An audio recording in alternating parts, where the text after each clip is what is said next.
Hello everybody. आज हम एक बहुत कॉमन प्रॉब्लम जिसे कहते हैं ऑस्टियोआर्थराइटिस, आयुर्वेद में उसे कहते हैं संधिवात और सिंपल भाषा में उसे कहते हैं जोड़ों का दर्द, उसके बारे में उसकी डिजीज़ कैसे होती है, क्यों होती है और इसका क्या लक्षण होते हैं और इसमें हम क्या क्या ट्रीटमेंट कर सकते हैं।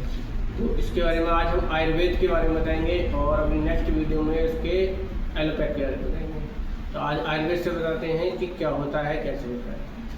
तो संधिवात एक क्या है, इसके नाम में ही छुपा पड़ा हुआ है कि ये कैसी बीमारी। संधि मतलब होता है जोड़ और वात मतलब होता है हमारी बॉडी के अंदर 3 चीज़ होती है, वात पित्त कफ।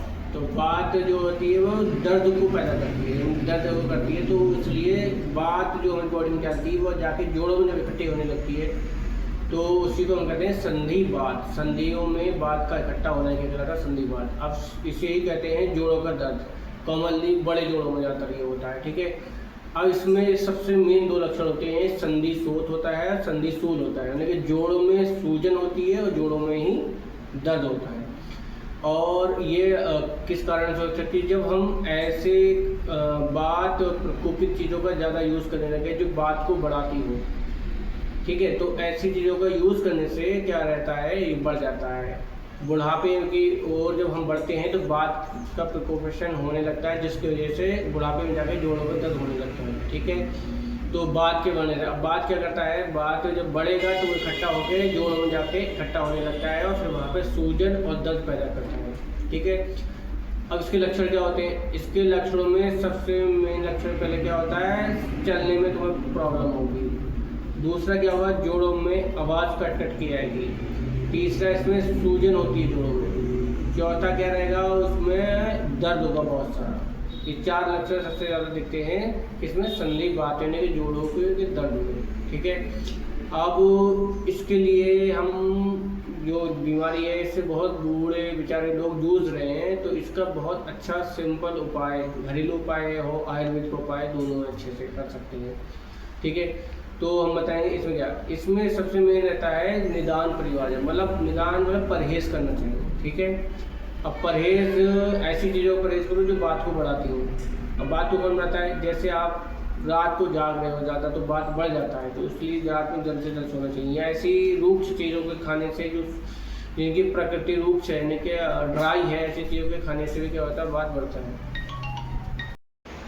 तो अब इसका हम बताएंगे ट्रीटमेंट आयुर्वेद से ट्रीटमेंट क्या क्या हो सकता है। देखिए आयुर्वेद में सबसे पहले तो इसका क्या करेंगे हम, निदान परिवर्जन में जो भी सूखे चीज़ें हैं उनको खाना, रूक्ष चीज़ों को खाना हम बंद करेंगे, ठीक है। दूसरा आता है नी कैप, मतलब आती है नी पे ऐसे कुछ आते हैं कैप से जो नी पे पहना जाती है, ठीक है।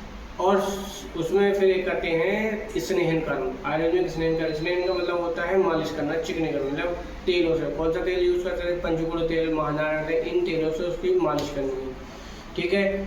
और उसमें क्या करते हैं दाहकर्म में क्या करते हैं हम, उसको क्या करते हैं या तो भाप से या फिर गर्म पोटली से उसकी क्या करते हैं, मालिश करते हैं, उसको गर्म करते हैं।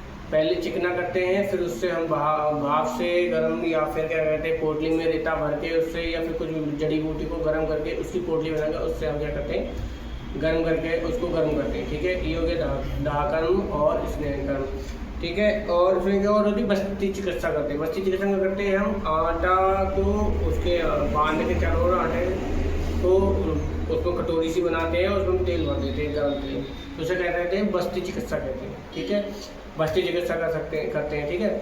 और उसके बाद जो होता है कुछ मेडिसिन चलती है इसमें अच्छी सी आयुर्वेद की।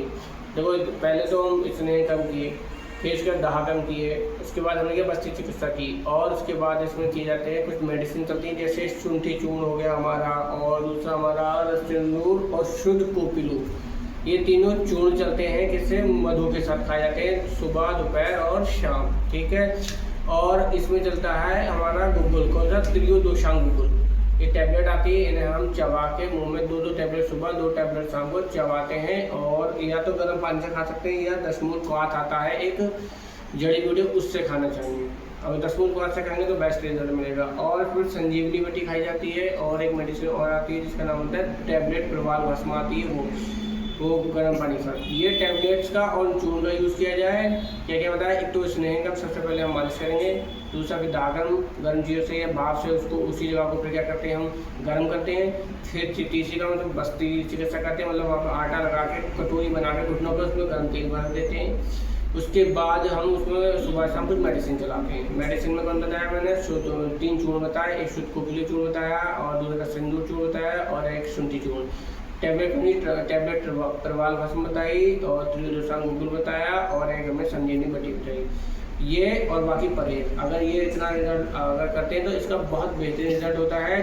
पुराने से पुराना, बूढ़े से बूढ़े का जोड़ों का दर्द जो एलोपैथ की मेडिसिन खा खा कर परेशान आ चुके हैं और वो लोग ट्रीटमेंट चाहते हैं कि ऐसे इलाज हो जाए कि साइड इफेक्ट भी नहीं है, तो वो ये ट्रीटमेंट करें।